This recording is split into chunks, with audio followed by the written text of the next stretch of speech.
Good morning, it's hump day. Always a good day to hump. Today, this evening for Hump Day Q&A, the topic I'm doing is consensual non-consent, sometimes called CNC. Now, tonight I want to discuss the sexual aspects or kinky aspects of consensual non-consent, as well as the non-sexual areas of consensual non-consent. This is going to get wordy. The sexual or kinky kind of side of it, to just give you an idea or define it, would be, say if you had a role play situation happening, you want to pretend there's a burglar or something like that, or even if you're just like struggling, or you like to say no or stop, but you don't actually want them to stop. So we're going to talk about how that works and how to navigate that. But I also want to discuss the non-sexual side of consensual non-consent. And this is actually the reason that I came up with the topic this week, because a lot of you know I have young kids. They're now 4 and 6.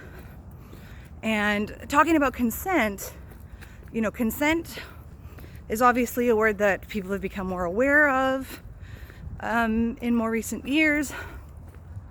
And, this generation of parents have kind of really been working on approaching the topic of consent with kids, because studies have shown very, very clearly that the more you respect your kids' bodily autonomy, the less likely that they will suffer from assault of some kind. For example, not forcing your kids to hug or kiss relatives or friends. That has traditionally been seen as more of a sign of respect. Like, yes, you have to go kiss your grandmother or that random uncle that they don't know. And so then they're kind of taught, and if you do that they don't have that control over their body, and an adult is more likely going to be able to take advantage of that. But if you teach your kids, like, do you want to give grandma a hug or kiss? And I always say that. I'm like, we're going to say goodbye. Do you want to go give grandma a hug? I'm not saying go give grandma a hug. I say, do you want to go give grandma a hug? Sometimes they don't want to. And I know it sucks. Sometimes they don't want to give me hugs or kisses, and I respect that. And because I'm not entitled to their bodies as much as I'm like, but you're my kid, I want to. No, I'm like, that's okay. And you can, and other people are starting to get this, give them a high five, fist bump, offer. If they don't want to hug, hey, do you want a high five? They can just wave, right? Same with tickling. Whenever they say stop, you should stop.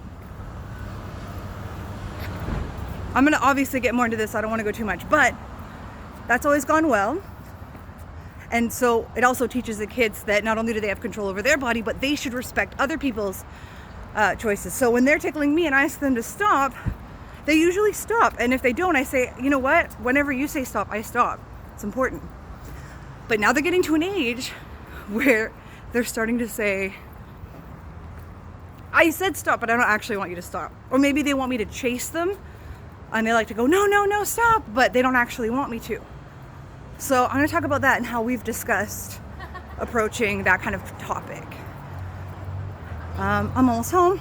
I'm really excited. Join me tonight, whether you're interested in the kinky sexual aspect, whether it's just a general thing like with kids, obviously non-sexual, or if you're just kind of curious on the topic and you're like, you know what, that sounds interesting, I kind of want to learn more.